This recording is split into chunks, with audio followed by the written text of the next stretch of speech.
और अब बात एमपी में शुरू हुई मंत्री पद की जंग की। उपचुनाव में जीत के बाद शिवराज सरकार में हिस्सेदारी के लिए दावेदारों की लंबी लाइन लग गई है। सीएम मंत्रिमंडल विस्तार को लेकर चुप्पी साधे हुए हैं और दावेदार दमदारी से अपनी बात रख रहे हैं।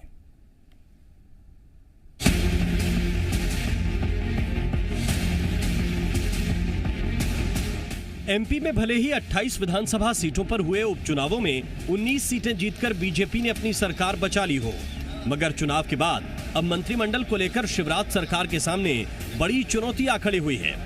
आलम यह है कि कैबिनेट में सिर्फ 4 पद खाली हैं, मगर दावेदार कई हैं। और खास बात यह है कि दावेदार खुलकर सरकार और संगठन के सामने अपनी दावेदारी बड़ी दमदारी से रख रहे हैं।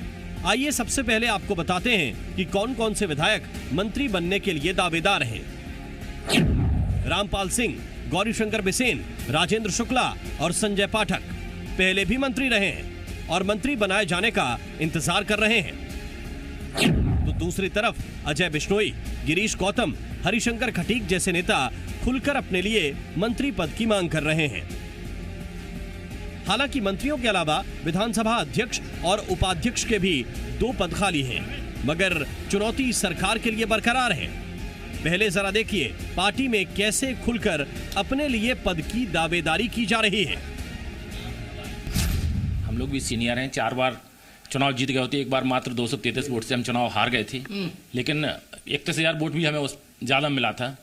और लगातार कंटिन्यूस अपन ने मेहनत की है, सक्रिय रूप से काम किया है और सक्रिय रूप से काम किया है। वो आज भी सक्रिय रूप से काम कर रहे हैं। जो जिम्मेवारी मध्य प्रदेश के मुख्यमंत्री हमारे शिवराज सिंह चौहान जी हमें देंगे, उसका हम निर्वाह करेंगे। अब ये तो संगठन की बात है, संगठन विचार करेगा इस बात में।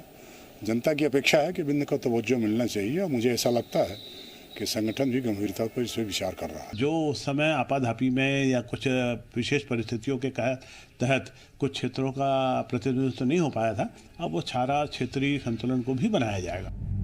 ये तो वो दावेदार हैं जो अपने लिए दावेदारी कर रहे हैं, मगर मौजूदा मंत्री बिसाहुलाल सिंह ने विंध्य से सरकार में एक और भागीदारी की मांग कर दी है।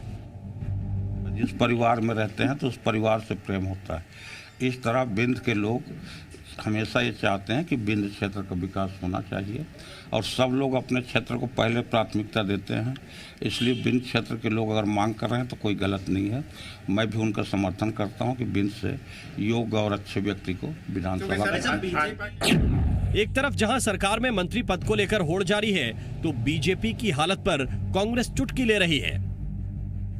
देखिए, जो इम्पोर्टेड जो आए थे प्रवासी पक्षी भारतीय जनता पार्टी में आए हैं, इनके कारण जो उनका संतुलन बिगड़ा हुआ है और क्षेत्रीय संतुलन बनाना हर सरकार का काम है कि उसके क्षेत्रीय रूप से जो है संतुलित रहनी चाहिए और सामाजिक रूप से भी संतुलित होनी चाहिए और इस दिशा में सरकार को काम करना चाहिए और प्रतिनिधित्व देना चाहिए। पुरानी कहावत है, एक अनार 100 बीमार। एमपी में भी बीजेपी की आजकल यही हालत है, मगर सरकार के लिए अच्छी बात यह है कि बीजेपी के पास साफ बहुमत है। और रही बात दबाव की, तो शिवराज किसे मंत्रिमंडल में मौका देते हैं ये तो वही जाने। हाँ, इतना जरूर है कि जब तक मंत्रिमंडल विस्तार नहीं हो जाता, तब तक ये दावेदारियां पार्टी की मुश्किलें बढ़ाती रहेंगी। प्रमोद शर्मा के साथ विवेक पटैया, जी मीडिया, भोपाल। उपचुनाव के नतीजे आने के बाद अब बीजेपी और कांग्रेस हारी हुई सीटों पर समीक्षा कर रही हैं। दोनों पार्टियां हारी हुई सीटों के प्रभारियों की नई जिम्मेदारियां तय कर सकती हैं और रिपोर्ट आने के बाद उन पर गाज भी गिर सकती है। बीजेपी के प्रदेश महामंत्री भगवान दास सबनानी का कहना है कि जिन सीटों पर बीजेपी की पराजय हुई वहां बहुत कम मार्जिन रहा। पार्टी हार और हार के कारणों पर समीक्षा कर रही है। आखिर जिम्मेदारी के बावजूद पार्टी क्यों हारी? वहीं कांग्रेस भी विधानसभा सीटों के प्रभारियों की रिपोर्ट तलब कर रही है।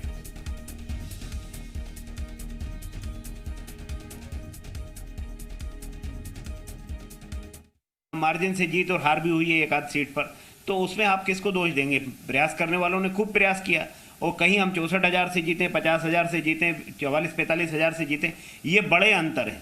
तो अर्थ ये है कि मेहनत तो सब कार्यकर्ताओं ने की और उसमें वहाँ के जनता का रुझान, बाकी जो भी कुछ रहा होगा निश्चित रूप से उसके कारण हम पीछे हो गए हैं।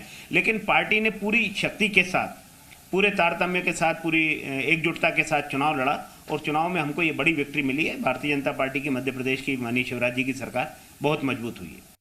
इस तरह से वातावरण था चुनाव में, उसके अनुकूल परिणाम हमारे नहीं आए हैं, ये बात सही है।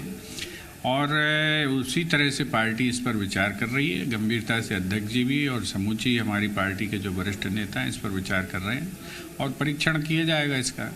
जहाँ पर जो कुछ कमियां सामने आई हैं उन पर एक्शन भी शुरू हो चुके हैं और आगे भी जो कमियां त्रुटियां सामने समीक्षा में आएंगी उस आधार पर इसमें जो है एक्शंस होंगे।